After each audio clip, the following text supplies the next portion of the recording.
Vamos a empezar con esta última mesa de esta charla de mujeres que está enmarcada en lo que fue toda la actividad que vinimos desarrollando con respecto al Día de la Mujer y la relevancia que queremos que tenga este tema a partir de ahora y en adelante.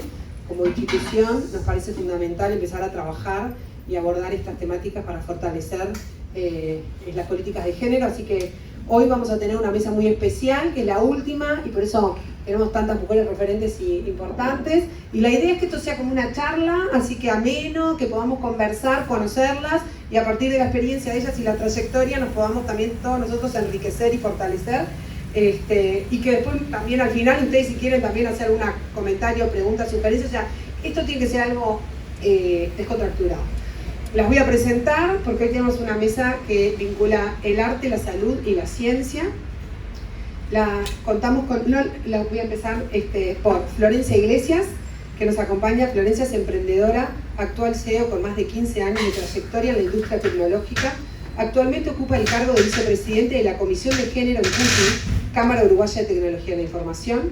En 2012 fundó DIS, empresa orientada a proveer servicios de pruebas, automatización y desarrollo de herramientas que faciliten las tareas diarias e impulsen a negocios hacia el crecimiento.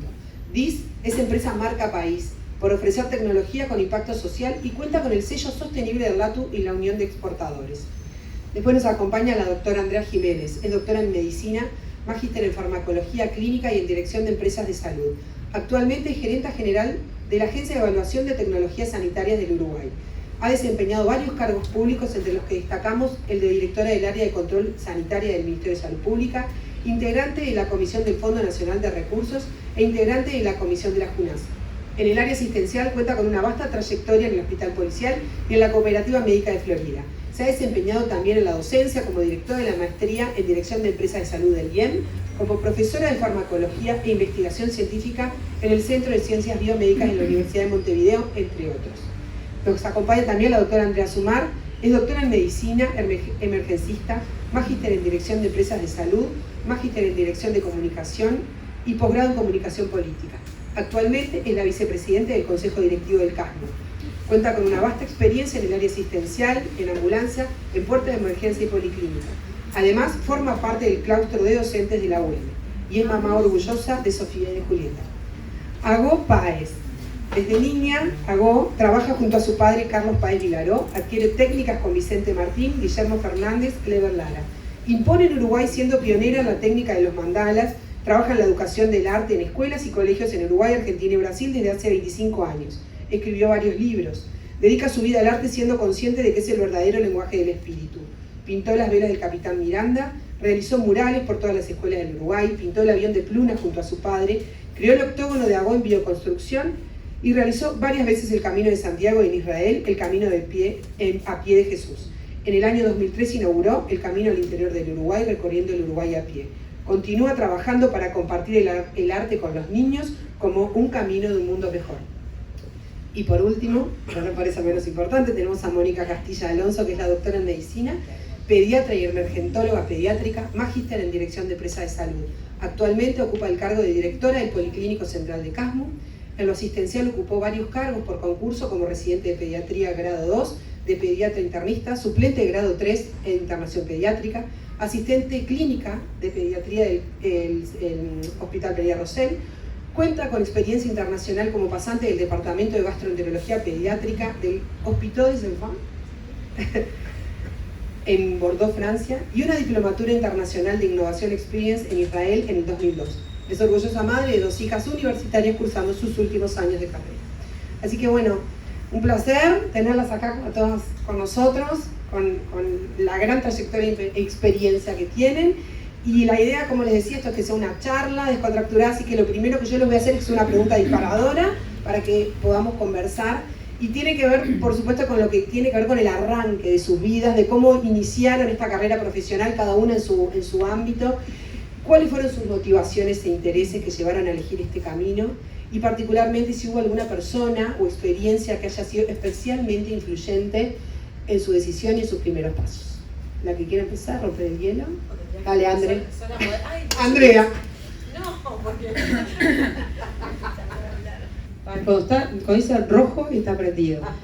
Bueno, primero que nada, muchas gracias a todos por venir y a todas las compañeras acá del panel por estar conmigo. Como siempre, alumna distraída, me perdí un poquito en la pregunta. Era que contar los inicios. Gracias. Gracias. Y bueno, tenía que decir la verdad, me había perdido y cuando hice así me quiero vos y es lo peor que puede pasar. No, bueno, a ver, en la carrera de médico, ¿no? ¿Qué es lo que me llevó, qué es lo que me motivó a hacer medicina? Desde que tengo uso de razón, quiero ser médico. Desde que tengo uso de razón. Siempre hago el mismo cuento, que no lo hago delante de mis hijas por las dudas, que a mí, yo no pedía que me regalaran muñecas cuando era chica. Estamos hablando, ahora capaz que es un poco más común, pero cuando yo era chica, a una niña le regalaban muñecas, se terminó, no había otra opción. Y yo no pedía que me regalaban muñecas, pero me regalaban muñecas. Entonces, ¿qué hacía yo con las muñecas? Jugaba a que las curaba. Entonces las cortaba, las cosía, todas esas cosas, sí. ¿Y cuántos años tenía? Porque era como muy chica, pero me acuerdo que salía con mis padres en el auto con algo que no me puedo acordar si mi madre me había dado un bolso, un tupper, una valijita.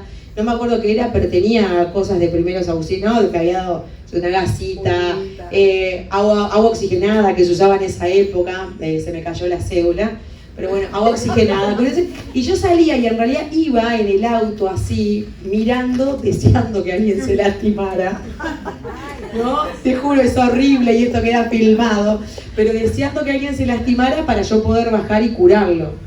Y lo que son las cosas, ¿no? Porque después termino en la emergencia prehospitalaria, que en definitiva estoy circulando por la calle atendiendo a gente, es como muy loco, sí. Ya lo habías inventado. Sí, tal cual.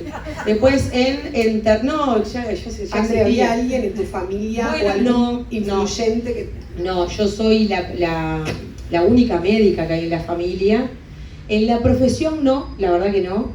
Lo que sí, mi padre, desde muy chica, cada vez que había un obstáculo, cada vez que se me complicaba, cada vez que yo creía que algo no lo iba a poder hacer o no lo podía lograr, incluso en un examen de medicina que era muy complejo, me acuerdo que yo estaba encerrada estudiando así, y me tira por abajo de la puerta una hoja de cuadernola escrita, y es con la frase que él siempre me decía, y siempre me dice hasta el día de hoy, es: si lo puedes soñar, lo puedes hacer. Entonces, como esa cosa de que de verdad soy la única médica que hay en la familia, era como, bueno, lo voy a poder hacer. ¿Por qué no lo voy a poder hacer? Gracias al impulso de eso de mi padre. Y después creo que fue un cuarto de biología, creo que era cuarto en aquella época, cuando terminás dando todo lo que es el cuerpo humano, ahí fue cuando dije, es esto y va por ahí. Así que... Gracias. ¿Quién más quiere compartir? Bueno, buenas noches a todos. Gracias por estar. Mi nombre es Andrea. ¿Cómo llegué a ser médico? Es que desde que nací soy médico. Y les cuento por qué. Mi mamá es transfusionista, o dejó de ser transfusionista hace 2 años que se jubiló. Si digo la edad de ella me asesina, por lo tanto van a tener que calcular que tiene unos 60 años de trabajo. Mi mamá a los 19, 20 años se recibió de transfusionista y trabajó toda su vida. Ella quería ser médico y no podía. ¿Por qué? Porque la sociedad no le permitía, la familia no tenía el sustento económico suficiente para bancar lo que sería la parte de estudio, ¿verdad?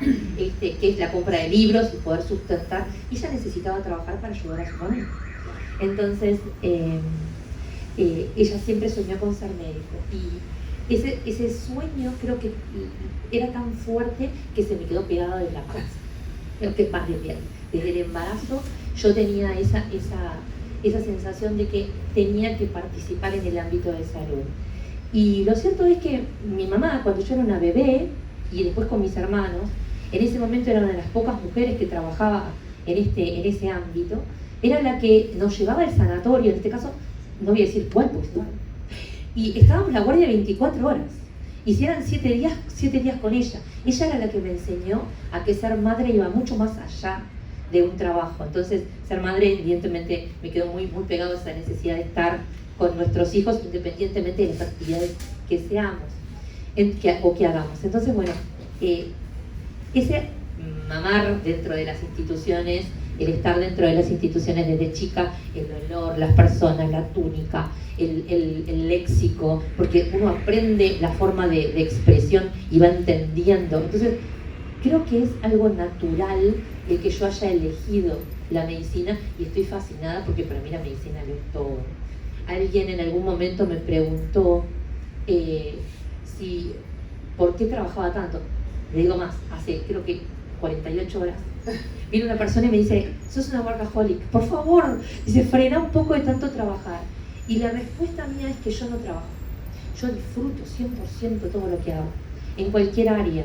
Por lo tanto, si fuera un trabajo, me podría llegar a decir que me da cosa, pesar, o me podría llevar a decir, quiero cambiar esto por otra cosa. Y si yo junto que soy mamá, porque tengo una nena de 23, de la cual estoy muy orgullosa, va a ser la primera en el cine a nivel nacional cuando quiera, cuando se da, pues está haciendo cine. Y entonces eso fue lo que llevó a que yo hiciera medicina, ¿sí? El hecho de entender el amor por el cuidado a otros. Porque mi madre permanentemente, cuando llega a casa o llegaba a casa, y es algo normal que venía y me contaba, y más cuando yo ya era médico, las peripecias que había tenido para cuidar a alguien, o las dificultades, y cómo ella rezaba antes de tener que pinchar a alguien que estaba en una situación muy dolosa, o muy dolorida, que de alguna manera necesitaba más cuidado. Yo decía, a veces yo me reía, porque ella decía, estuve con un viejito, y tenía 60 y yo tenía más. Yo decía, ok, estoy con un viejito que estaba acostado, que no se podía mover, dolorido.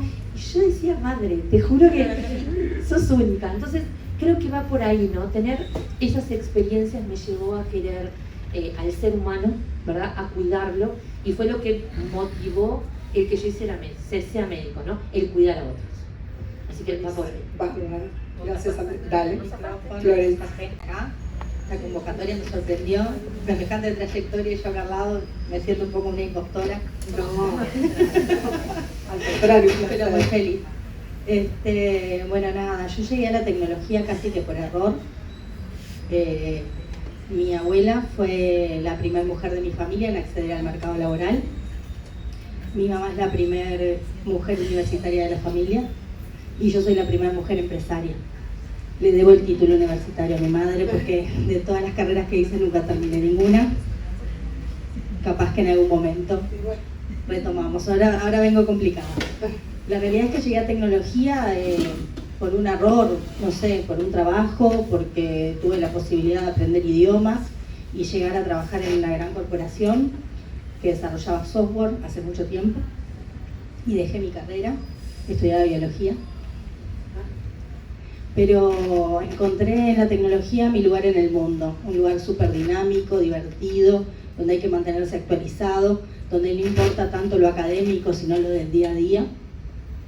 Soy una gran estudiosa porque me gusta estar actualizada, me fascina, soy un poco colgada también, entonces ahí también me ayuda un poco la tecnología.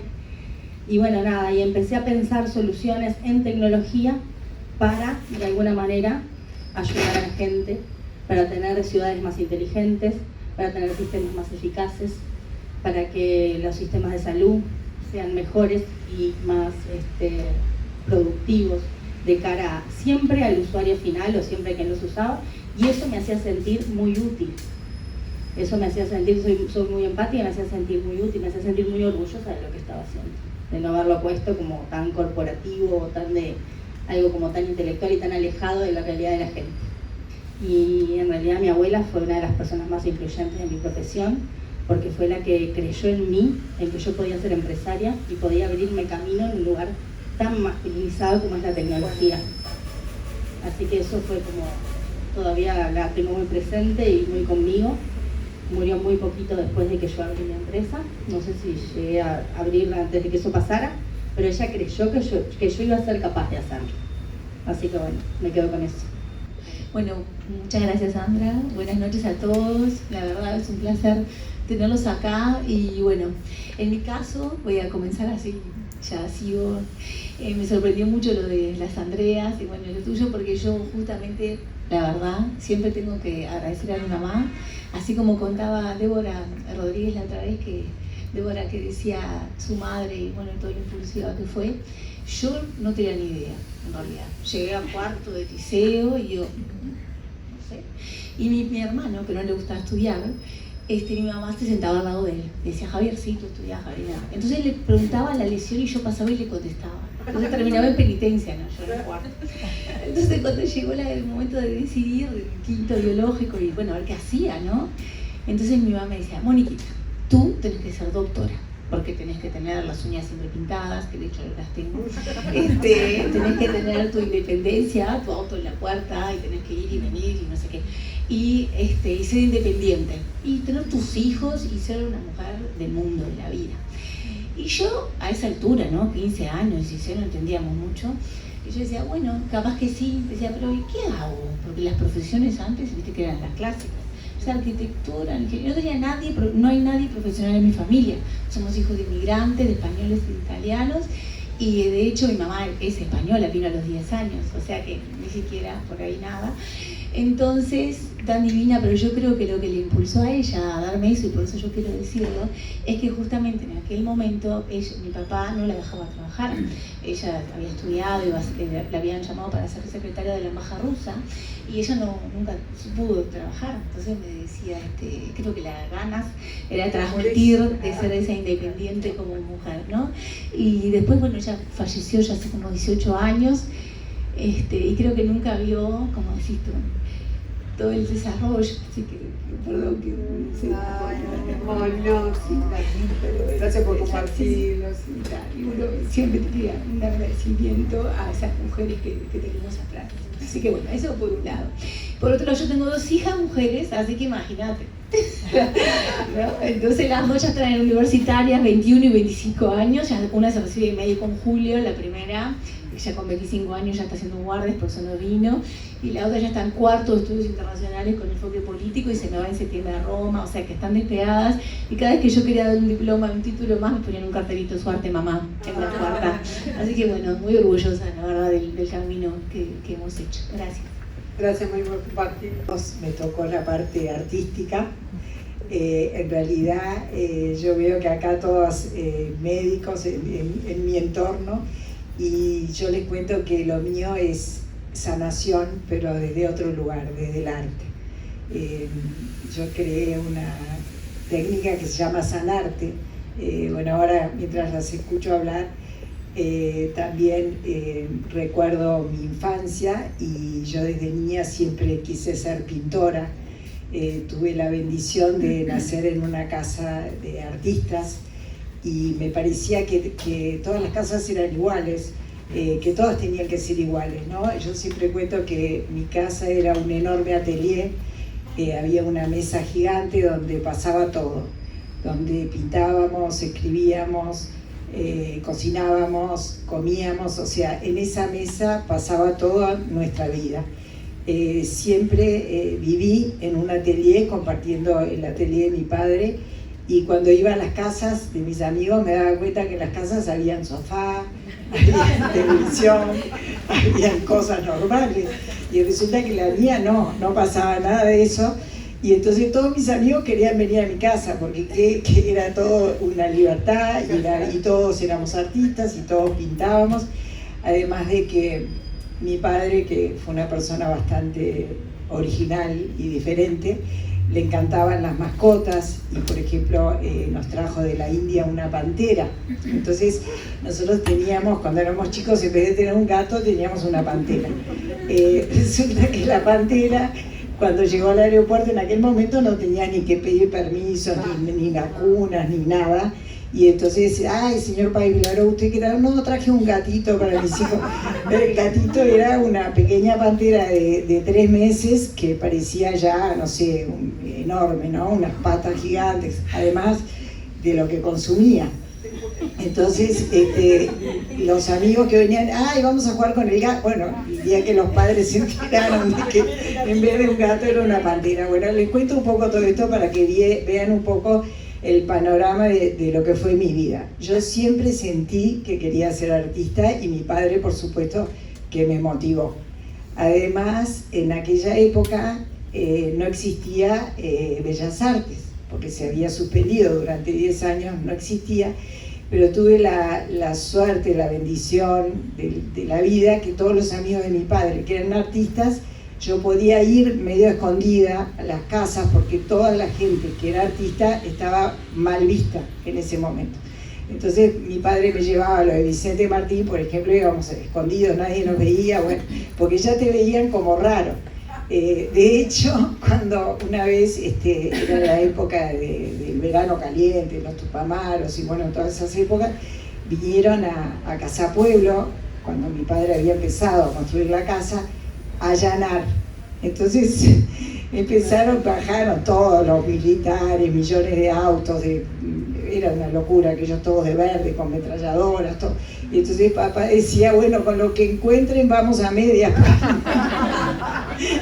Además ni siquiera podían, levantaban los colchones y las camas eran pegadas, porque no eran camas comunes, como bueno, historias increíbles. Y de verdad, todo eso, como vos decías a tu padre, que vos le agradecés, yo también, mi padre tenía una frase que me decía, tú siempre tenés que seguir el sol, ¿no? Bueno, de hecho hoy tuvimos una puesta de sol maravillosa que la vimos con Mónica, para saber que el sol siempre está, ¿no? Entonces, él me decía, tenés que seguir al sol, y un día yo me di cuenta que ese sol estaba dentro mío, y en la medida que busquemos adentro, todo se soluciona.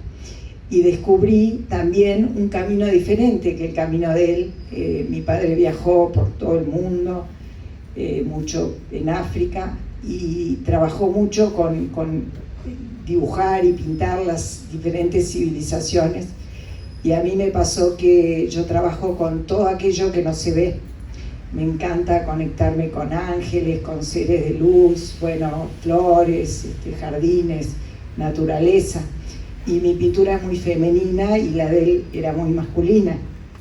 Y él siempre decía que entre los dos habíamos logrado como un yin-yang, ¿no? Entonces, bueno, yo siento que soy pintora desde que nací y me tocó adquirir con mi padre esas grandes enseñanzas y bueno, continúo a través de mi pintura tratando de ayudar a sanarme primero yo y luego ayudar a sanar a las personas.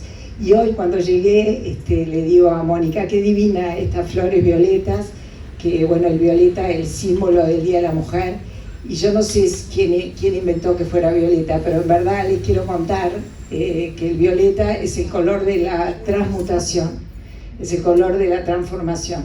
Y así como una mariposa primero es un gusano y luego saca sus alas para poder volar, creo que las mujeres estamos en una gran transformación. La idea es esta, que cada una de su lugar tiene, ¿no?, como sus vivencias, sus mentores, sus influencias, su apoyo, su familia, y es lindo como compartirlo como así descontracturado. Pero ahora quiero que aprovechemos y que nos cuenten, porque ustedes llegaron hasta donde llegaron, más allá del esfuerzo y la valentía, creo que también superando algún obstáculo. Y hoy, en este momento, nos congrega el tema de género, el tema de ser mujer, y en un ambiente, muchas veces medicina, que hoy en día sí hay más mujeres, es increíble no ver la cantidad de mujeres que hay, pero es un ambiente que era muy masculinizado. Ni hablar de la tecnología y la ciencia, que antes era típico, ¿no?, la facultad de ingeniería, rarísimo ver una mujer, y en otras facultades también vinculadas con la... Entonces, bueno, y en el arte, ni hablar, ¿no? Todos hombres, empezás a ver para atrás quiénes son los influentes y decís, todos hombres, ¿dónde están? Bueno, empezamos a aparecer mujeres, que es re importante que empecemos a estar también figuras relevantes. Entonces, quiero que nos cuenten un poquito cómo vivieron esos obstáculos, pero si los vivieron o no, capaz que no, de ser mujer en mundos donde irrumpieron como mujeres, si sintieron en algún momento cuestionadas, se sintieron cuestionadas por su género, sea por hombres o por mujeres, porque las mujeres somos como más machistas o somos como más cuestionadoras a veces de nuestro propio sexo. Por hombres, si se sintieron obstáculos, si se sintieron cuestionadas y desafíos, y cómo se empoderaron, ¿no?, para ser hoy, estar hoy acá Mónica. Dale. Ahí vale. No, pensé que era orden. No, vamos Andrea. Dale. Porque esta vez escuché bien la pregunta. Después Si hablan las otras cuatro, no sé si me acuerdo, por eso. Porque la escuché atenta. No, bueno, a ver, en etapas, ¿no? En la parte, el ingreso a la facultad, ahí realmente, yo soy generación 2000, ahí no sufrí nada con el tema del género, la verdad que ya en esa generación para acá creo que no. Después cuando te recibís y salís al mercado laboral, quizás no tanto, porque de verdad, como médico de staff, quizás no tanto. Sí, me pasa hasta ahora que yo ingreso en la ambulancia, el compañero que trabaja conmigo, el enfermero, es enfermero varón, el chofer también, y por lo general bajamos con el enfermero, es algo que sea muy complejo, bajamos los tres, ¿no? Pero lo que sí me pasa es que nosotros ingresamos, y por más que yo tenga el estetoscopio colgado y la historia, la carpetita con las historias clínicas acá, en todo momento la gran mayoría de los domicilios miran al enfermero. Por supuesto, el doctor. Aparte lo dicen, ¿no? El doctor. Yo nada, yo estoy más allá del bien y del mal en eso, te puedes imaginar. Yo me quedo ¿no? Me puedo sentar por acá, como no, y empiezo a escribir y escucho todo lo que le están contando al enfermero. A esta altura el enfermero ya me conoce, ¿no? Al principio decía, no, la doctora, no pasa nada. Entonces cuando llega el remate, bueno, y ahora lo voy a examinar. Y ahí la gente queda como, bueno, ¿cómo me va a examinar ella? Imagínate. Y ahí un poco se sorprenden, pero queda. Pero eso es hasta el día de hoy. Y cuando yo recién empecé a trabajar, tenía 26 años, lo que sí me pasaba, bueno, y con las prácticas, en las prácticas, que las haces en quinto año, tenía 20, 21 años, lo que sí me pasaba es que tenía que maquillarme, tenía que vestirme, tenía que ponerme un pantaloncito y una camisa, porque ya era más complicado que te vieran como médico todavía más joven. Pero eso son anécdotas que se sortean. Y lo complejo empieza a venir cuando uno va adquiriendo lugares de poder. Y ahí está el problema. Los lugares de poder están establecidos realmente para los hombres. Y nosotros, quizás no tanto lograrlos, pero el mantenerlos requiere muchísimo esfuerzo y requiere mucho, yo a veces digo, ¿no? A mí no me van a ganar. Claro. Entonces, cuando yo recién entré en el cargo, me pasaba que si yo daba una idea de una resolución de algo o un proyecto, no lo tenían en cuenta. No lo tenían en cuenta. Y pasaba, yo qué sé, no voy a discriminar, ¿no? Pero pasaba alguien que capaz que ni siquiera era médico, así como barriendo, pero era hombre, y decía, sí, pero ¿y si esa cortina la ponemos azul? Bien. Y yo estaba, ¿no? Con terrible proyecto escrito, así, grueso, nada. Y cuando era la hora de repartir las tareas, cosas, no sé qué era.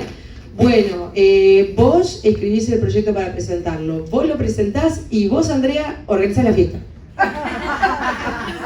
De verdad, me llegaron hasta No, a ver, las organicé maravillosas. Y cuando, ¿no?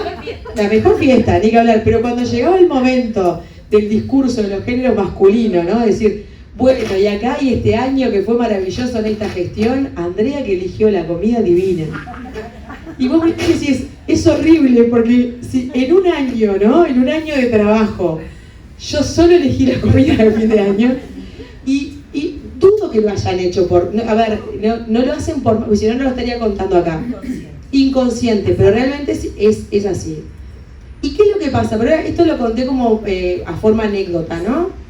Pero lo que voy yo creo que nosotras mismas, y ahí va lo más profundo, nosotras mismas tenemos que sacarnos un montón de culpas que las tenemos nosotras, que si no es imposible estar en cargos de poder. Los cargos de poder requieren de más tiempo, de un full time, de preparación de ni hablar de proyectos, pero de preparación de las reuniones que te llevan un montón de tiempo. Y ahí dejas cosas, Yo antes de entrar en el cargo, llevaba a mi hija y la iba a buscar todos los días a la escuela. Y bueno, y tuve que aprender a que no era mala madre yo si no la llevaba y la traía todos los días. Respeto el primer día, pero no soy yo la que la llevo y la traigo todos los días. Porque una realmente se culpabiliza. O no es tan terrible si la maestra te pidió todo hoy y ¿sabes qué? Se lo llevó toda la semana, porque llegaste a tu casa a las 10 de la noche y lo que me pidieron hoy, mañana no lo van a llevar. Están lentísimos, ¿no? Entonces, me parece que dificultades tenemos de las nuestras y las de afuera.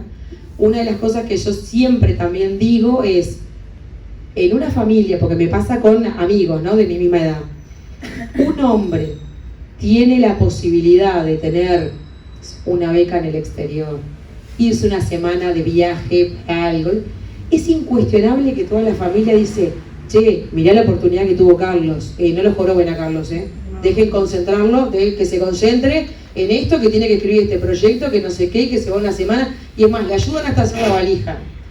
A nosotras, olvidate, porque es así, olvidate, vos querés hacer esto, dale, hacelo, pero además de hacerlo, vas a tener que hacer todo lo demás. ¿Ah? En mi casa, a ver, y esto, vuelvo a lo mismo, es una charla que es de mi experiencia, capaz que alguna de ellas dicen, no, a mí, en mi casa, hasta el día de hoy, mi madre, pobre mamá, no mires esta grabación porque te vas a enojar, pero si hay algo desordenado, es como, bueno, está. Como que hiciste que no, ¿cómo está la casa? Así es responsabilidad tuya. Y yo, bueno, si bien ahora yo estoy separada, viví 14 años en pareja. Y entonces y bueno, ¿y por qué yo y no él? ¿Y por qué no lo mirás con esa misma cara a él, no? O si, no sé, o todo, que lleguen tarde las chicas a la escuela, que no coman saludable, que no cuestiona, o al menos mi experiencia es, no cuestionan eso al varón y sí a la mujer. Entonces, el permanecer en estos cargos nos lleva el esfuerzo del doble. Exacto, invisible. Claro, pero a mi criterio, uno de los consejos a dar es, bueno, saquémonos nuestras culpas, porque parte también terminamos abandonando en el camino nosotras por nuestra propia culpa. Básicamente, yo creo que todos tenemos desafíos en la vida. Yo creo que todas nosotras, y ellas también acompañándonos hoy, tienen desafíos. Cada día es una toma de decisión. Decidir si nos levantamos o nos dejamos caer. Y eso es creo que es diario, ¿no? Que es un tema diario. Por lo tanto, la Facultad de Medicina fue eso. Yo pasaba de un liceo privado, donde eran 10 personas, siempre muy controlado y todo, y pasé a una Facultad de Medicina, que si digo, bueno, lo voy a decir, en el 85, con todo el tema político en ese momento que llegaba, primera facultad en la cual no había examen de medicina, lo cual me sumergí en un océano de personas en las cuales uno desaparecía. Éramos más de 5.000 estudiantes de medicina en un lugar donde no había suficiente lugar para todos. Me acuerdo que el primer año nos sentábamos en el piso. Era impresionante. Y entonces, creo que el primer desafío es el empoderarte y el decir, voy a seguir adelante. Si ustedes se piensan en ese momento, no había computadoras. Lo que había eran libros y biblioteca. Y era ir a la biblioteca, comerte la cola de la biblioteca, tratar de conseguir los libros, y si no, las fotocopias, y poder llevar adelante todo lo que sería la capacitación del tiempo de ida, de vuelta. El tránsito no era como ahora, no había Uber, no. Taxis eran carísimos. Los ómnibus eran, no sé, eran mucho menos que... O sea, era difícil muchas veces el poder estar permanentemente trasladándote. La Facultad de Medicina, en realidad, para mí fue todo un desafío de una conversión de lo que era una niña a entrar en el ambiente de la vida, propiamente la vida. Eso me llevó a que se le suma que la carrera de médico no son 3 días. En mi caso eran casi 10 años. Entonces, necesitaba tener esa capacidad de decir, bueno, y son 10 años, y decimos en el tercero, y estas cosas son positivas y estas cosas son negativas. Yo tuve una gran suerte, como les digo siempre, doy gracias. Mi mamá trabajaba en el hospital policial, y me conocía, y sabía que yo era muy estudiosa, pero era tan estudiosa que podía pasarme días enteros encerrada estudiando. Claro, era traga libros, ratón de biblioteca propiamente dicho. Entonces dice mamá, no, tú necesitas tener una idea de la realidad del sistema sanitario por las dudas que no te guste. Son muchos años de estudio y realmente invertir todos esos años en el cuidado de otros, muchas veces olvidándote de ti misma, es importante que vayas y que entiendas. Entonces tuve la suerte que había un director que se llamaba Guaymirán Ríos, de la emergencia del hospital policial, que me aceptó como leuco. Leuco era aquellos que estaban sin saber nada y estaban acompañando su proceso de aprendizaje con el entender lo que era el sistema sanitario. Yo tenía 19 años, o sea, desde los 19 años estoy dentro del sistema. Cuando terminé la facultad de medicina, la experiencia que yo tenía frente a todos mis compañeros, que eran unos 400, evidentemente había muy poca gente que tenía esa experiencia. Porque yo había vivido toda mi carrera con sus luces y sus sombras, pero también acompañando y aprendiendo herramientas que en la facultad no nos enseñaban. La práctica, no, el humanismo, la comunicación, el empoderamiento, el ponerte en los pies de otro, el entender a la familia, entender a un paciente enfermo, ¿verdad? El entender a un colega, porque me pasaron de todas, desde colegas que se suicidaron hasta pacientes que fallecieron, o sea, va de todo, es todo un espectro, hasta lo bueno, por supuesto, ¿no? De pacientes o sea, y pasar por todo ese proceso realmente es algo que, como les decía hace un rato, caerse y volverse a levantar, acordándose del objetivo, que el objetivo era cuidar a otros, porque por lo menos mi objetivo personal, y eso sí es una de las cosas que yo siempre digo cuando uno quiere llevar adelante una profesión o algo, es tener un objetivo que no sea el término de la carrera o el que termino este año. No solamente eso, sino que un objetivo vital.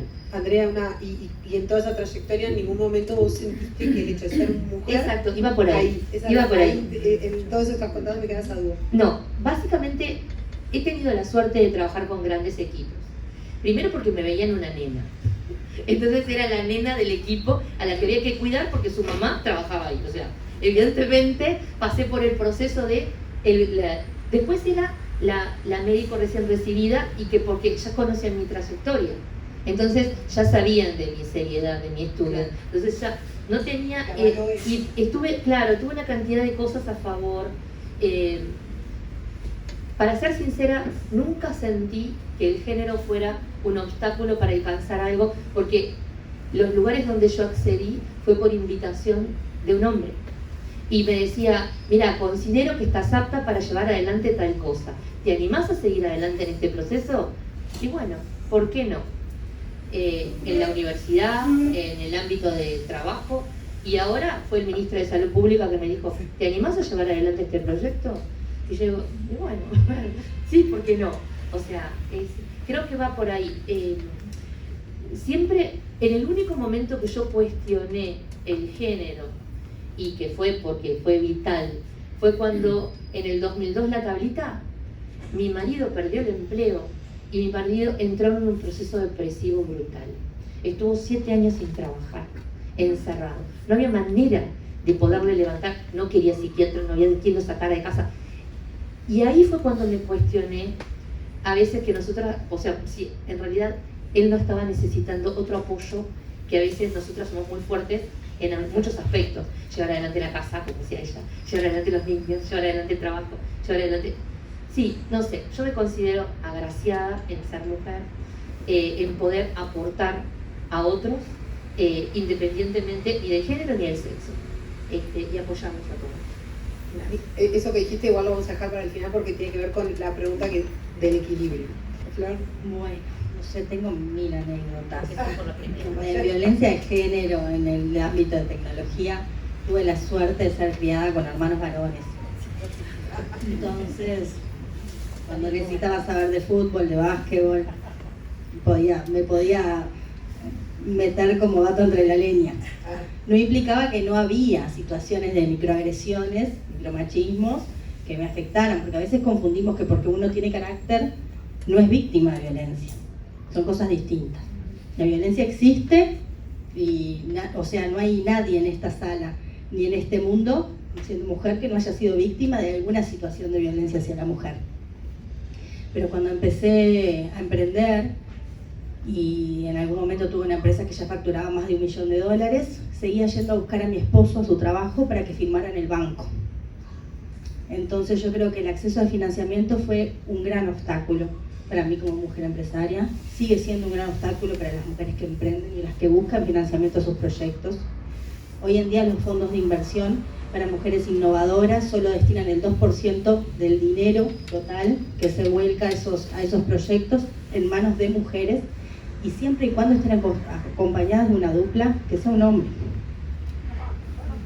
No hay dinero de fondos de inversión en tecnología a proyectos que sean gestionados por una única persona, y si esa única persona es una mujer, tiene 0 chance de recibir financiamiento.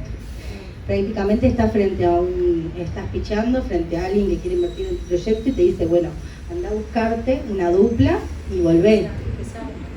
Salí a buscar al que está afuera repartiendo los números, no sé, que quiera sumarse a este proyecto. Y es muy fuerte, estoy hablando... ¿Y hoy sigue así eso? Sí, eso sigue siendo igual en cuanto al acceso al financiamiento bancario o las líneas de crédito, sigue firmando mi ¿Hay algún esposo. fundamento que no sea el machismo? No se me ocurre. Hay sesgos a la hora de definir el acceso al crédito por parte de las entidades financieras, hay sesgos. Y Pero las mujeres vivimos más, hasta podríamos pagar más mejor, ¿no? percibimos de alguna manera menos ingresos también para iguales actividades, menos remuneraciones, y ni que hablar que sí, que también existe la violencia de mujeres hacia mujeres, porque quienes me dieron la fuerza y me impulsaron también me cuestionaron cuando me subí a un avión para hacer un viaje de trabajo y dejé a mis hijos. Y se me cuestionó por qué los dejaba y que pasaban mal y que extrañaban, y sí, yo también paso horrible y los extraño. También considero que el tiempo que ellos van a ser niños y me van a precisar de esta manera es muy corto, y que yo no quería ser la tóxica. Mirá todo lo que dejé para estar contigo. No, en realidad sí he tenido que equilibrar mi vida, estuve muy presente en lo que fue la primera infancia y demás, y me ayudó mucho la pandemia en cuanto a la virtualidad, a estirar el tiempo que yo pude no tener que viajar. Empecé a viajar en 2021 de vuelta, 2022, quizás ya tenía unos 6 años, Juancito unos 3, pero sí es duro, es durísimo llamar y que no te quieran atender el teléfono porque te extrañan y están enojados. Es durísimo. Pero también considero que qué importante que es esto que decía Andrea, de que otra mujer te abra camino. Y en DIS yo siento que nosotros damos trabajo, damos oportunidades de reinserción, de reconversión, de incorporar mujeres a tecnología, y siempre estamos midiendo como las capacidades en matemática de las mujeres y demás, y hay muchos preconceptos en cuanto a esto. La última encuesta de Ceibal dice que el 59% de los profesores creen que los hombres son mejores para matemática que las mujeres. Y esto en realidad está en el ideario colectivo, y esto condiciona a las mujeres. Y capaz que en tecnología no es tan necesario ser un genio, sino tener integradas determinadas áreas que son importantes para incorporar la tecnología, como la comunicación, ¿no? Lo que aportan las mujeres es como de alguna manera las formas como más reflexivas, más de trabajar en equipo, y de incorporar y de hacer sumar a otros, de potenciar a otros, en cuanto a que no somos de repente tan competitivas. Esto es como bien importante. Así que nada, anécdotas miles, las dejo para un podcast. Muchas gracias. Bueno, a ver si puedo resumir porque se me vienen mil cosas a la cabeza. Primero que nada, bueno, les quiero decir que al final, dentro de mi carrera, que no tuve problemas de género durante la carrera, pero sí cuando cursé pediatría, que en aquel entonces era 7º año, o sea, el último, yo decidí que nunca más iba a ver un adulto, ¿no? Dije, esto es el camino, porque pero era muy buena en realidad en todo, porque nunca perdí ningún examen, pero cuando veía a esos niños tan maravillosos y esa capacidad elástica de ser, ese mundo de ellos que no es para cualquiera, creo, y que para mí yo me sentía como pez en el agua con ellos, y bueno, fue muy lindo para mí. Y cuando 22 años después de hacer pediatría, bueno, el presidente me dice para integrar un cargo que yo entré como comisión fiscal y me votaron 300 personas de acá en Casmu, que fue, bueno, muchísima gente, y llegué a ser presidente de la comisión fiscal.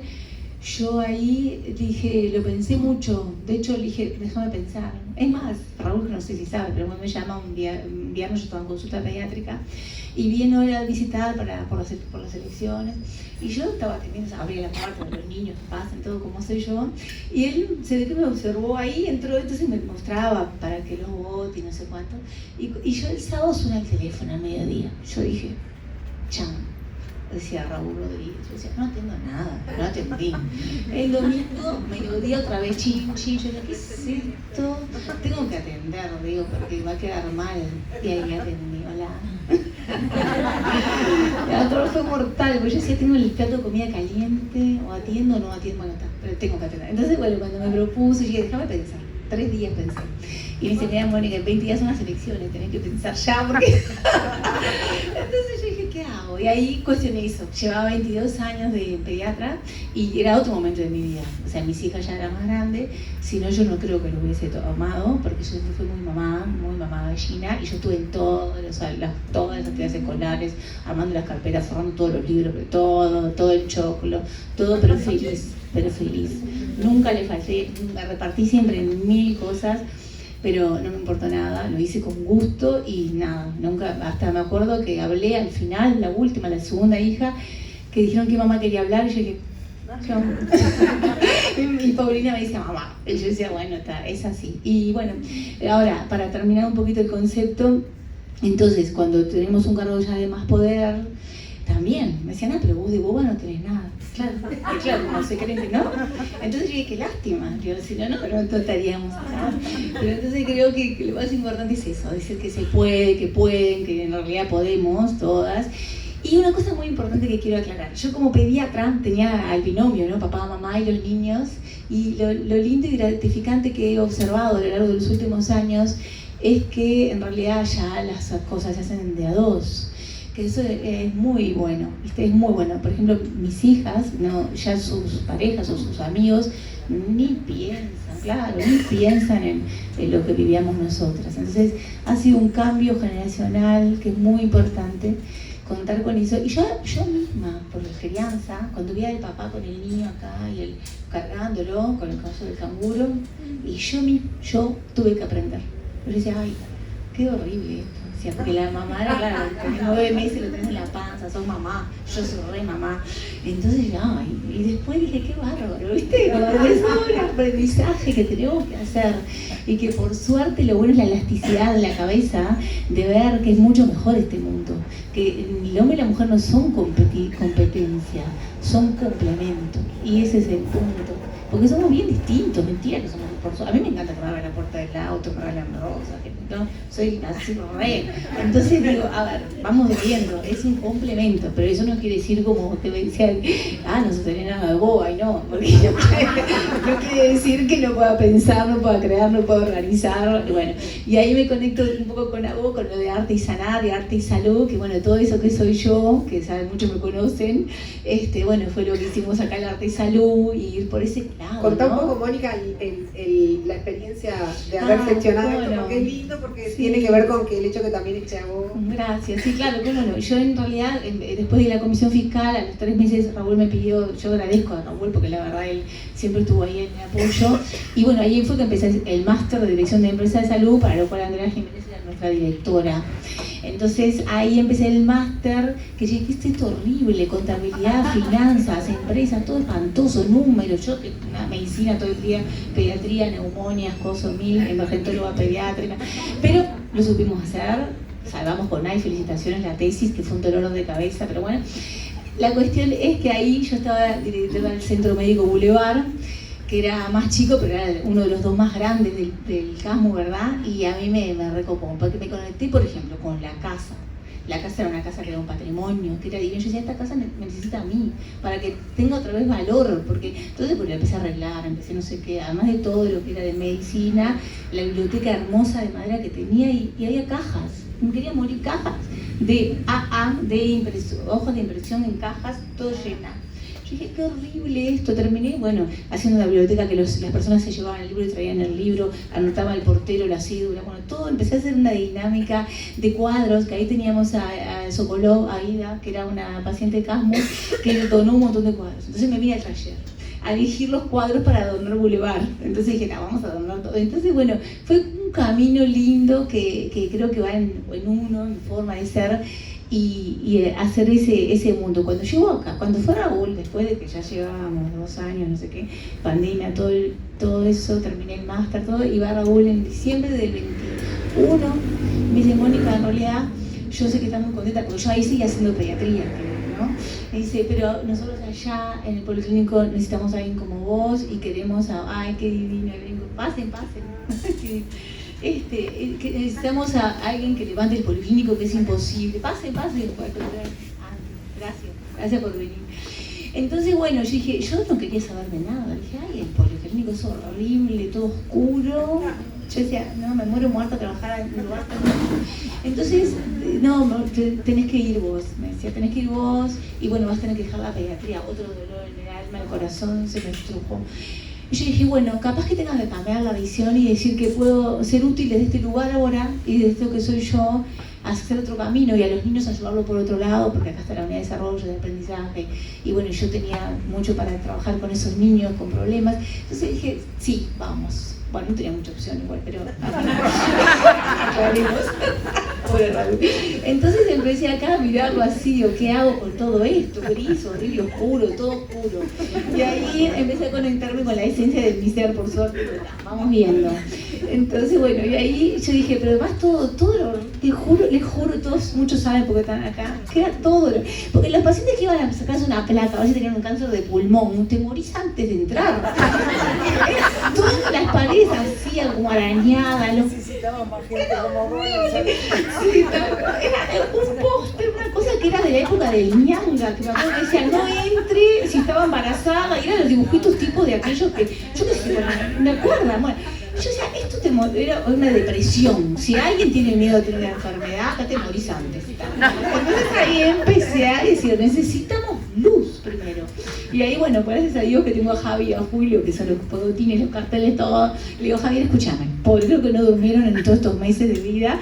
Le digo, necesito verle blanco. Javier huye, dice, ¿cómo sabes que estoy acá? Entonces le digo, está. Y ahí empezamos, blanco, primero todas las paredes blancas, después los carteles, que era rojo, amarillo, violeta, rojo, era todo junto, era demasiado oscuro, porque el rojo es divino, el violeta es divino, pero si tenemos violeta con rojo, con los pisos rojos, con la pared amarilla, era todo un bajo. Entonces, bueno, ahí empecé. No había un orden, por favor. Entonces ahí empecé, las paredes blancas, la cartelería, bueno, y fue muy lindo hacerlo hasta que ahí volví. Después que le llevé luz, dije, bueno, pero ahora acá el paciente está ahí durito, todo el mundo conectado con el celular, chin. No, necesitamos arte acá para que mientras estás esperando, si tenés un cáncer de pulmón o si te dio mal el Papá Nicolau, yo que sé, en fin, mirar algo y conectarte con algo que te devuelva algo, y que esa conexión es el arte. Entonces ahí dije, arte y salud. Y empecé, porque teníamos por suerte, agarré rápidamente que teníamos un convenio con la Fundación Gurvich. En Chin llamé y ahí digo, mira, esto es así. Es más, creo que estaba por terminar el convenio. Y dije, antes que termine. No, y ahí hablé con Eugenia, otra divina, empoderada, que llevaba adelante toda la parte de la fundación. Y le digo, a mí me encantaría poder tener a Gurvich acá por lo que expresa, porque además somos todos inmigrantes, todos nosotros. Entonces me parecía muy importante que él esté acá plasmado en nuestros pasillos. Y ahí elegimos y todo un lío y el mural y bueno, y después de eso, empezamos a pensar en Padre Vilaró, porque era el año, porque eran los 100 años, porque bueno, empezamos a pensar el sol. Este policlínico le falta el sol que ilumine el policlínico, porque seguíamos tratando de darle luz, más luz. Y ahí, bueno, fue divino conectarme con Agó, que fue como maravilloso, porque todo se fue dando increíblemente. Y ahí Agó, que empieza a perseverar, esa así parsimonia y tranquilidad, me decía, bueno, sí, bueno. Yo decía, mirá, hago yo 28.000 palabras por minuto. Sí, bueno, hasta que se concretó y yo tenía una felicidad tan grande, digo, pero a mí me encanta todas las mandalas, me encanta las ángeles, las hadas, todo. Pero bueno, vamos por ese camino.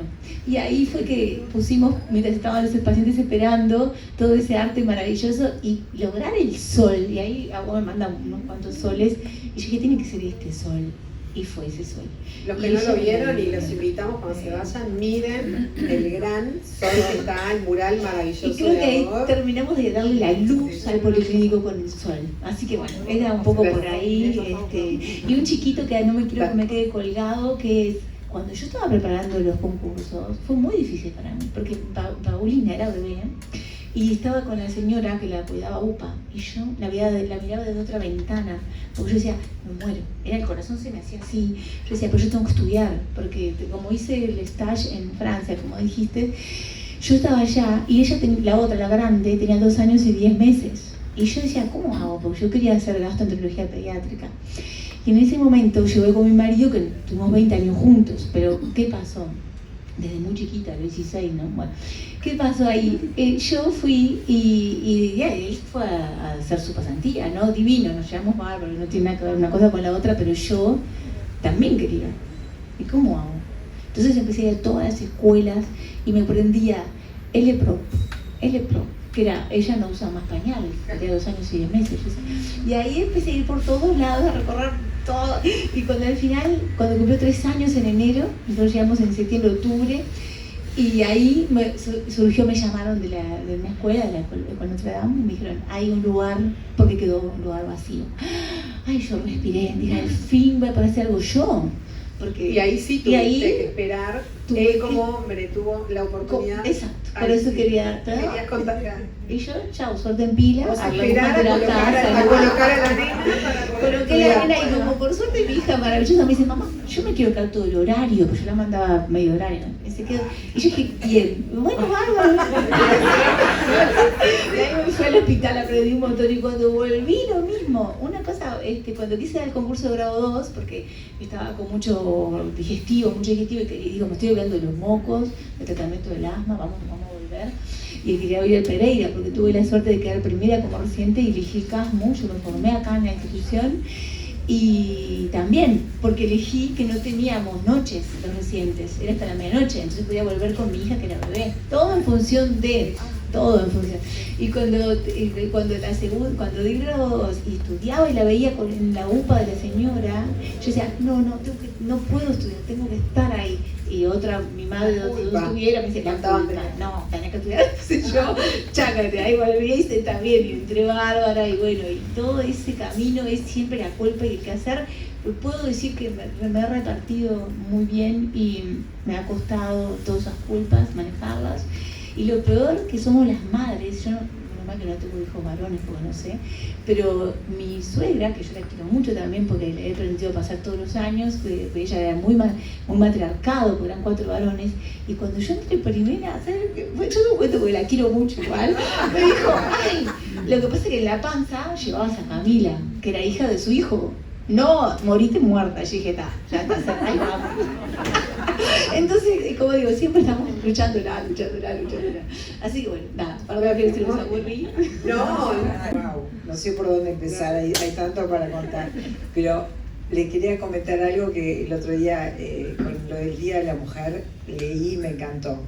La mitad del planeta somos mujeres y la otra mitad, hijos de esa mitad de mujeres. Me encantó, la verdad que me encantó.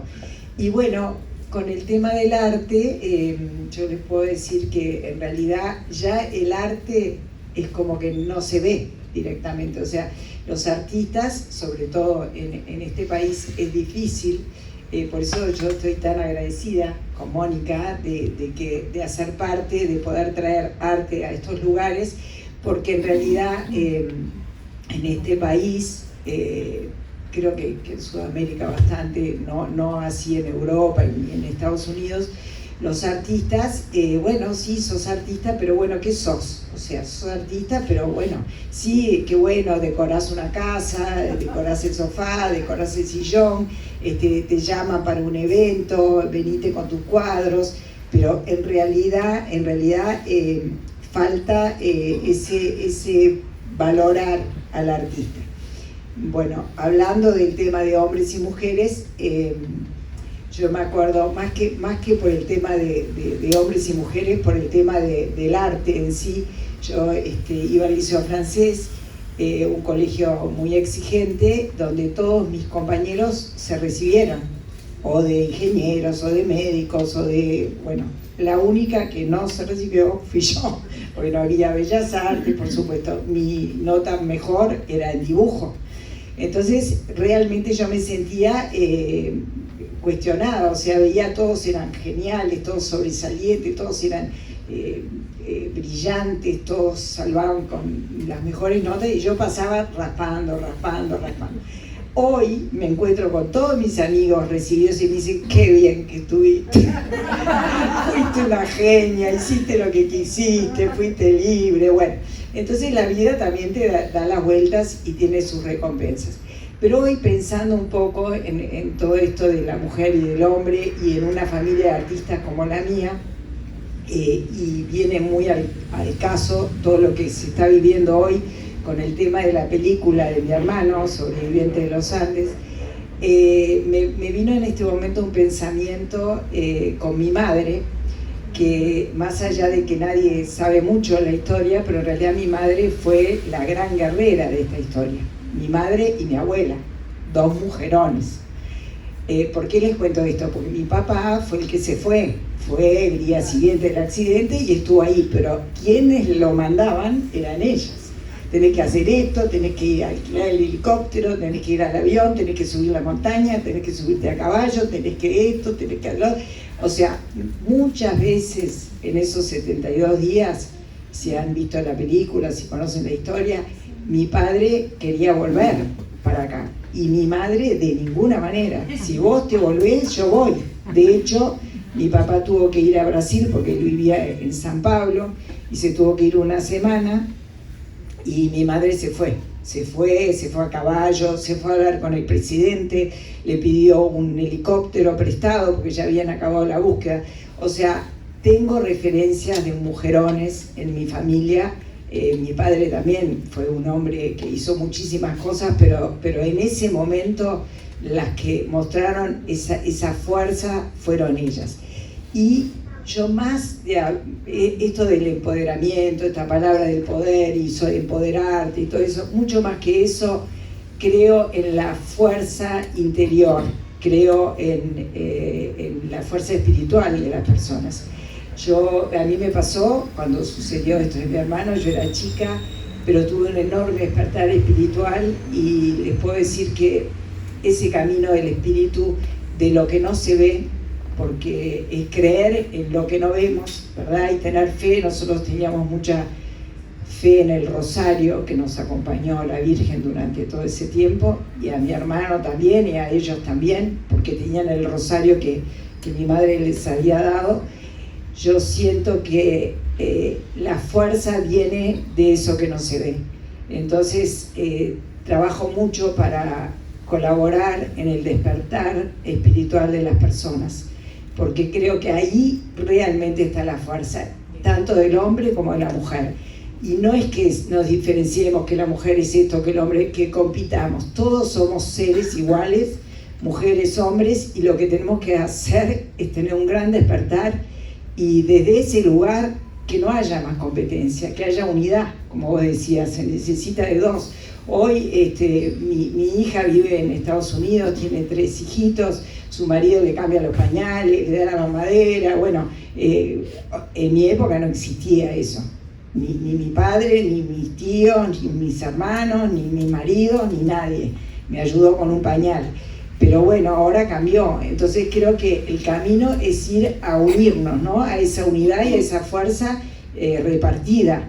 Eso de que la mujer, que el hombre, que la separación, que quién es mejor, no. Y creo que el poder viene de Dios, de lo que quieran llamarle, del universo, de la energía, de lo que cada uno elija. Pero no viene de uno, viene de algo mucho más fuerte. Eso es lo que quería compartir hoy. ir cerrando, digamos, la última ronda tiene que ver con el equilibrio, ¿no? Bueno, llegaron hasta donde llegaron, atravesaron lo que atravesaron. Bueno, breve, y que nos cuenten un poquito, bueno, cómo manejaron ese equilibrio entre lo personal, lo profesional y las aspiraciones, ¿no? Y los sueños, el equilibrio, y qué mensaje nos dejan como de consejo para las que vienen. Un poco más allá de que hay hombres, pero pensando en las mujeres, ¿qué mensaje? Y el equilibrio. Vamos, Andrés. ¿Por qué tendría que cerrar? No, seguimos en orden. No, después volvió la pregunta y ahí se me resuelve. No, antes, ya me olvidé además. ¿Cómo equilibré mi vida y un mensaje? No, primero creo que voy a empezar al revés, en realidad, porque va enganchado con lo que decía vos. Yo creo que hombre y mujer no somos iguales, somos complementarios.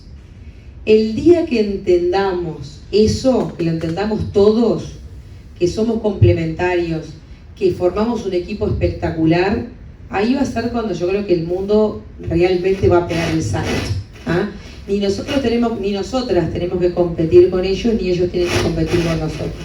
Realmente los mejores equipos se forman cuando hay de los dos géneros o de los dos sexos, porque tenemos sensibilidades diferentes, o las fortalezas nuestras son las debilidades de ellos y las debilidades de ellos son... Entonces, ese me parece que es el mensaje. Después, ¿cómo es que da ahí? Después, ¿cómo el tema de equilibrar todo esto con la vida personal? Bueno, es el gran desafío. Es lo complejo más... Creo que las que somos mamás y tenemos nenes chicos, creo que es el gran desafío. Yo siempre digo que yo duermo de lunes a viernes 3 horas. No sé si sirve de algo eso. No, porque digo, a ver, en mi caso tengo 2 tareas que son full time. Tengo otro montón, pero hay 2 tareas que son full time. Uno es la maternidad y el otro es la vicepresidencia del CASMU. Ninguna de las 2 cosas ameritan que yo no esté el 100%. Entonces, yo no puedo venir al otro día, yo no puedo venir mañana a las 8 de la mañana, yo tengo que estar acá. Yo no puedo estar acá a las 8 de la mañana si hoy no preparo el día de mañana. Lo aprendí. No, sí, pero es así. Entonces, yo ahora llego a casa, voy a buscar a las chiquilinas y tengo que traer las chiquilinas. Cuando ellas se duermen, cerca de la 1 de la mañana, ahí es cuando yo empiezo a preparar el día de mañana. Son las 3. A las 6 suena el despertador. Es así. Sábado y domingo lo que hago es duermo un poco más, pero me despierto a las 8 y estoy entre las 7 y las 8 y hasta las 12 que se despiertan ellas, estoy trabajando, armando los proyectos, viendo. Y ese es el gran desafío. Entonces, el otro mensaje es la fortaleza. Tenemos que tener la fuerza de lograr los objetivos y de luchar por nuestros sueños. Porque claro, es lo que decía un poquito el otro día Débora Rodríguez, la disciplina. Para los que no estuvieron, Débora Rodríguez lo que nos decía es que teníamos que tener disciplina en todos los aspectos. Estaba muy asociado con el deporte, pero que en realidad era para todo. Bueno, yo creo que para cualquier sueño que uno quiera lograr, lo primero que tiene que tener la disciplina. Y ahí en esa disciplina está el sacrificio y está en lo equilibrado. Y bueno, y es el arte que día a día vamos haciendo, cuando de repente llegas un poquito tarde a la escuela, cuando, lo que decía hoy, ¿no? Cuando todavía no sos la mamá perfecta. Yo que tengo a las chiquinas chicas, siempre hay en la clase de las chiquinas una mamá que no me pregunten cómo, pero que tiene todo pronto el día antes, no ese día, el día antes. Y vos llegás y decís, ya, ¿cómo? No sabés ni a qué clase va tu hijo. No sabés si es séptimo C, A, B, yo qué sé. Y las madres una semana antes saben qué séptimo es, cuáles son los compañeritos y cuáles son los profesores. Y vos decís, y acá me perdí. Bueno, engancho lo mismo, sacarse la culpa de que no vas a ser ni mejor mamá ni menor mamá por saber una semana antes qué séptimo le toca a tu hija, sabés el colegio, la dirección, está perfecto. Ya, sabés ya dónde tiene que llevar, maravilloso. Y en esa armonía, ¿no? Irse sacando las culpas, y el gran mensaje es el de complementariedad. En cuanto a el equilibrio. El equilibrio.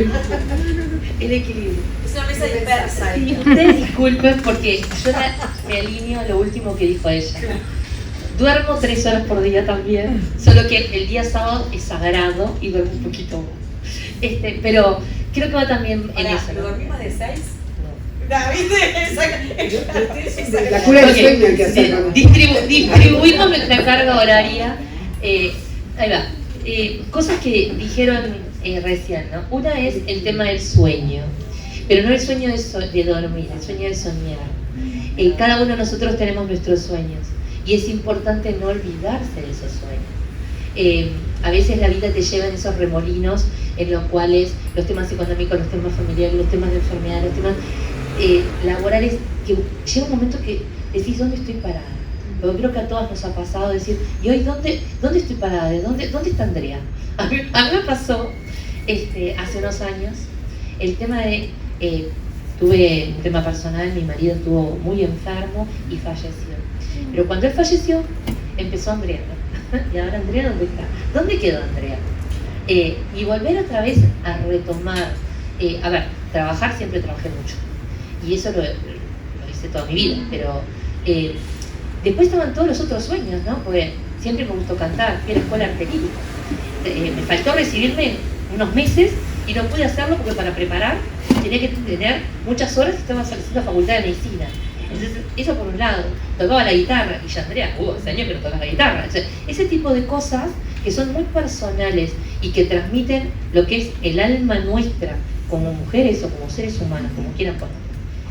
¿Dónde están? Entonces creo que lo primero importante para mí, para llevar adelante ese equilibrio, fue volver a encontrarme. Y no me pasó una sola vez, me pasó varias veces en la vida. Y por eso aprendí que cuando estoy perdida me tengo que encontrar.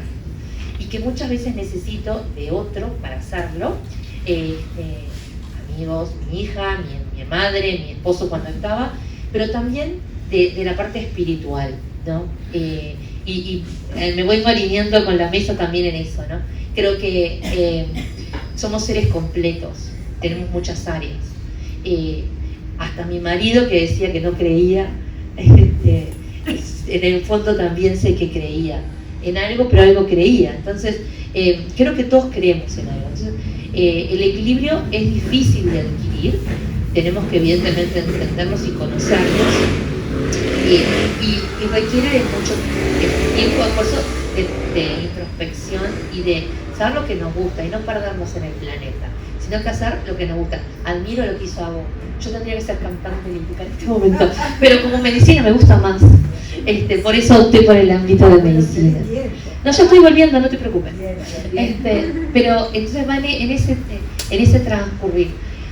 Cuando pensaba, ¿no? ¿Qué fue lo mejor que hice en la carrera? Porque yo decía, todo esto, ¿qué fue lo mejor? Lo que puedo destacar es que fui mamá.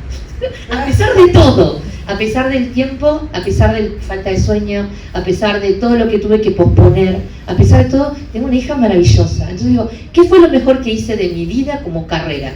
¿Qué es mi carrera? Mamá. Entonces, creo que una cosa es hacer, por eso para mí es importante hacer lo que me fascina. No, creo que como mujeres, hablándolo como mujeres, aunque estoy convencida que también los hombres, todos tenemos que hacer lo que nos fascina, para no trabajar, sino que vivir de lo que nos fascina.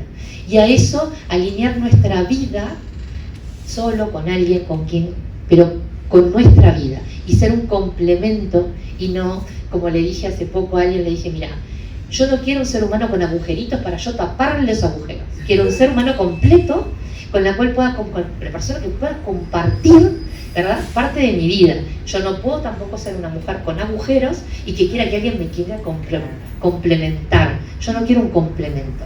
Entonces, creo que va por ahí el tema, ¿no? Reconocernos como seres únicos, reconocernos como seres que somos completos en todas las áreas, que tenemos cosas que nos fascinan y que son nuestro motor interno y que tenemos una gran capacidad de amar, no solo lo que hacemos, sino quienes nos rodean.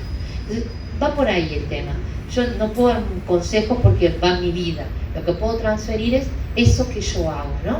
Es amar lo que hago, amar a quienes trato y tratar de empoderarme y ponerme en el lugar de los otros cuando están enfermos o se sienten mal o tienen un problema personal y necesitan de alguien que los escuche o que los trate como médico o que sea su profesor, o sea, cualquier área. Entonces, bueno, siempre hay que tratar de hacerlo mejor. Así que bueno, va por ahí. Muchas gracias. Volviendo un poco al equilibrio, a veces me parece que en este momento de mi vida hablo también desde un lugar como de privilegio, en el que pude elegir mis horarios, mis prioridades, estar o no estar, o manejar una agenda. Hay situaciones igual en las que todo esto se nos desarma, se nos cae. Estamos viviendo o cerrando uno de los peores años para la tecnología, porque los mercados a los cuales va dirigido nuestra producción son mercados que están complicados.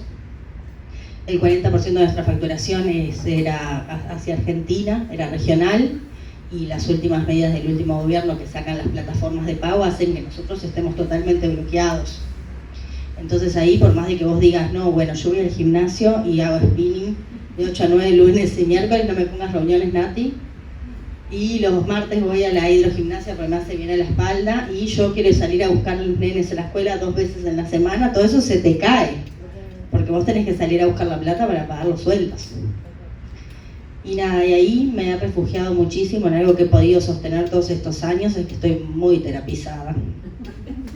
Muy terapizada todos los martes. Sandra, que va a ver este video, le voy a mandar un beso. Es mi tercer terapia, Sandra, mi tercer terapeuta. Y nada, y preservar ese espacio fue como muy importante para que yo lograra también poner en palabras lo que necesitaba, lo que podía hacer, de lo que era capaz, de lo que no. En priorizarme, en hacer las cosas con culpa, pero hacerlas igual. Y también transmitírselo a mi esposo, ¿no? Que es mi gran compañero de vida. Y darme cuenta que también a raíz de esto, de este camino que yo elegí, también cambió mi matrimonio. Que no es el mismo que arrancamos hace 14 años. Fue muy gracioso porque tengo un lipedema y soy una de las primeras mujeres operadas en Uruguay de lipedema, que fue una operación súper dolorosa y que me llevó mucho tiempo de recuperación, y él me impulsó muchísimo a hacer esto. Pero en ese momento que viajé a hacerme un linfocentellograma a Argentina, los nenes tenían control pediátrico. Mi nena tenía 6 y el otro tendría unos 4 años, y los tenía que llevar, no iba a cancelar la consulta por nada. Me di cuenta que él nunca había ido al pediatra. Nunca había llevado a los hijos del pediatra. O sea, vergonzoso total, ¿no? No es lo mío, me dice, no es lo mío. Sí, bueno, tampoco es lo mío. La verdad que es tal cual, la gente se muere de depresión cuando entra a las sociedades médicas, y qué importante que es conectar con el arte, conectar con un montón de cosas que nos hacen bien. Así que bueno, a raíz de poder poner en palabras lo que uno necesita y salir de esas situaciones de estrés y poder mirar otras cosas y refugiarnos en otras cosas y estar trabajando 10 horas por día, pero tener un rato para ver una película, no La Sociedad de la Nieve porque no dormís 3 días, pero sí poder haber ido al cine en una situación de estrés y decir, bueno, voy a desconectar, voy a poder refugiarme en otras cosas, en una muestra de arte, en un café con una amiga, y en eso poder de alguna manera juntar energía para seguir, porque a veces estamos como tan inmersos en el problema que es como muy difícil salir de ahí y ver una solución en esa situación. Entonces me parece que lo que le podemos dejar a otras mujeres es que busquen mujeres referentes que pasan por las mismas cosas, porque cuando una mujer se desarrolla, habla con una mujer. Cuando una mujer empieza su vida sexual, habla con una mujer. Y cuando una mujer tiene un hijo, habla con otras madres. Y qué importantes son las redes de madres de la placita, cuando uno lleva a los nenes a la maquita y le pregunta, sí, porque tiene los mocos así, sí, hace 3 días, pero ya vino al pediatra. ¿Y a qué pediatra lo llevaste? Entonces buscar referentes, buscar mujeres que viven estas mismas, que pasan por estas mismas cosas es fundamental. Y bueno, nada, y eso. Me recomendó una amiga para venir a esta charla que conocí en un viaje, una experta en tributo, Eugenia Noel, a quien también llamo y consulto cuando tengo problemas tributarios o quiero abrir mercados. Y bueno, nada, me parece que es eso, que las mujeres nos tenemos que refugiar también en otras mujeres y otras experiencias. Un poco, entonces me perdí un poco para ver el equilibrio. El equilibrio. Ahí está. El equilibrio En y el realidad, mensaje. eso, en realidad creo que lo más, bueno, volviendo un poquito para atrás en los años, porque todas nosotros creo que volvemos para atrás en nuestra propia vida.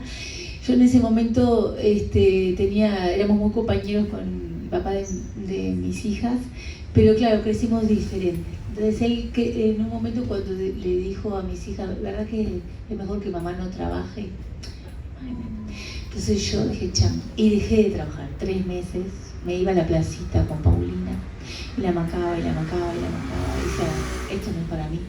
Entonces miraba a las abuelas y a las niñeras, yo decía, me muero muerta, no sé. Entonces traté de ver cómo hacía con ese equilibrio, y dije, no, listo. O sea, yo voy a seguir, porque yo recibía la pediatra, todo, había vivido en Francia, había venido todo. Entonces tenía la segunda hija, ya había sufrido viéndola, la alzaban mientras yo estaba estudiando. Entonces tenían 3 años y 7 cuando me separé. O sea, igual eran chicas, hice toda la escuela, yo yendo a todas las carpetas y todo choclo, pero estando ahí igual siempre están esas mamás estupendas que en el WhatsApp te ponen todo. Y dices, ay, qué suerte, cómo hace. Claro, eso, entonces vos haces esto.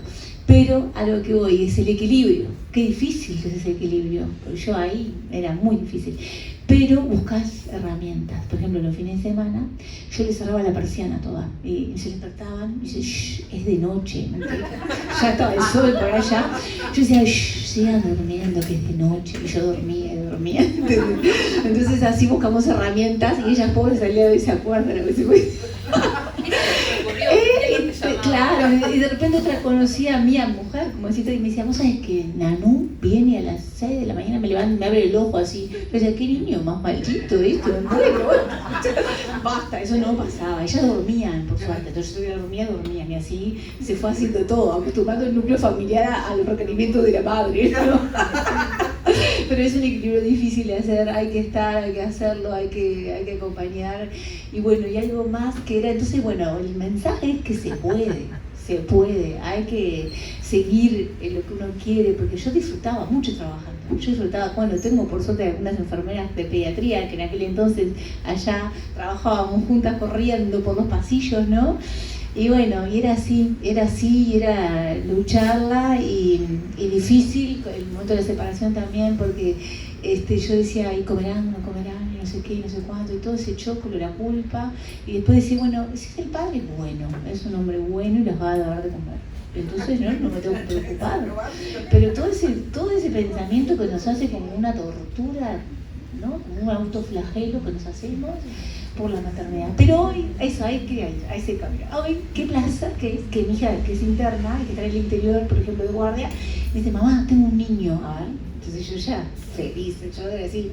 Entonces contame, entonces me dice, 12 años, 40 kilos, no sé qué, le pasa esto, lo otro, chiqui, mamá, ¿qué le hago? ¿Te parece que haga esto, que haga lo otro? Entonces, qué placer, yo digo, hace esto, hace aquello, y la voy guiando. Entonces, y se ponen todas mis túnicas. Yo, ¡ay, qué divino! Porque todas mis túnicas de dibujitos, y una que de Bob Esponja y la otra de chiqui. Entonces yo verla a ella, que es mi fiel reflejo, ¿no? Y la otra es más parecida a mí en muchas cosas, pero es bueno, está haciendo otro estudio que gracias al máster que sé todo eso, economía, finanzas, puedo conectarme con estudios internacionales, entonces me dio herramientas para hablar otro idioma que salir de la medicina.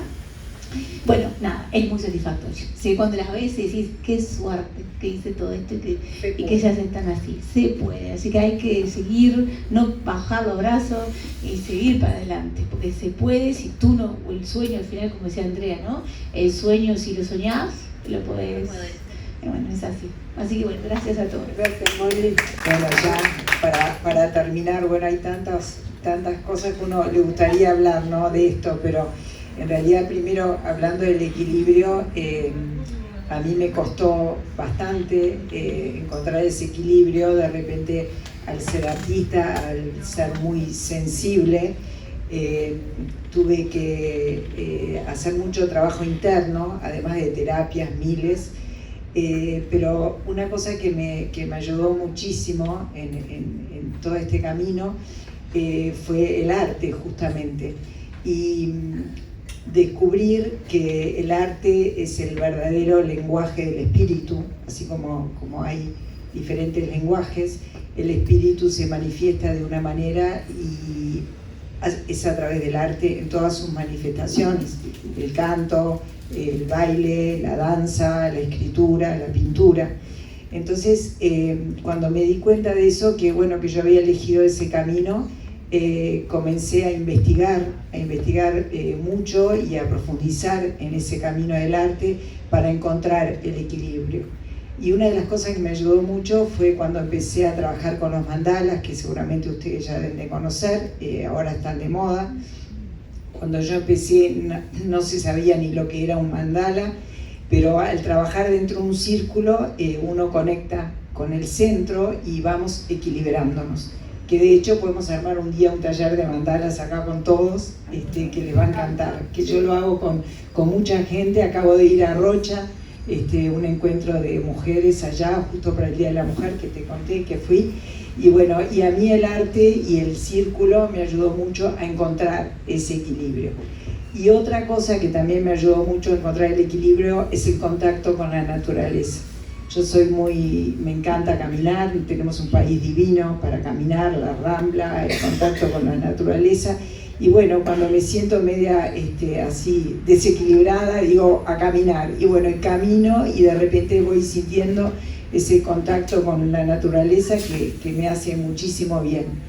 Y creo que esto de que hablamos mucho acá hoy en esta mesa de las culpas, a mí también me sucedió, porque a todos nos pasa que nos sentimos culpables con los hijos, pero hay algo importantísimo que yo creo que si mostramos a nuestros hijos y a nuestros maridos que somos felices con lo que hacemos, eso es lo más importante, cuando hacemos de verdad. Y yo todo lo que hago, lo hago de corazón y con pasión.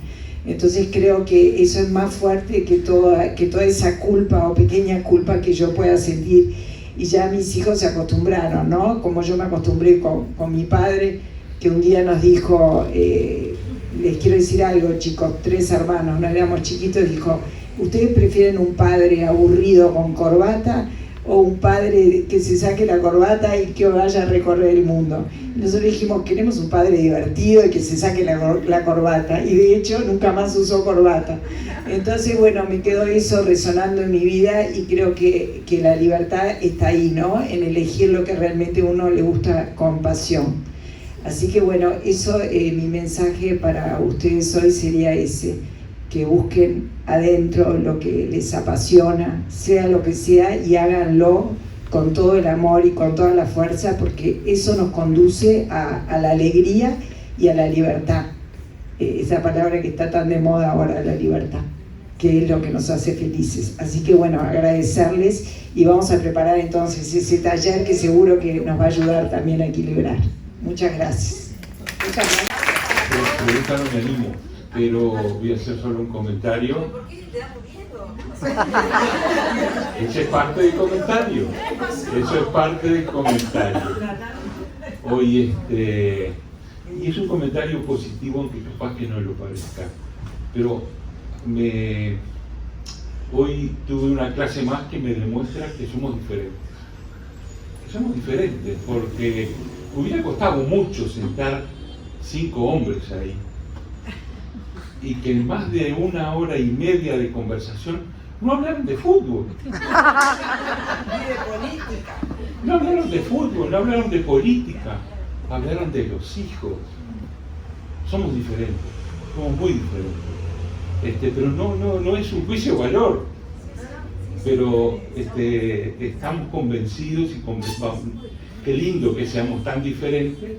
Qué lindo que disfruté esta mesa que ustedes tuvieron. Si hubiera habido 5 hombres, lo hubiera disfrutado de otra manera.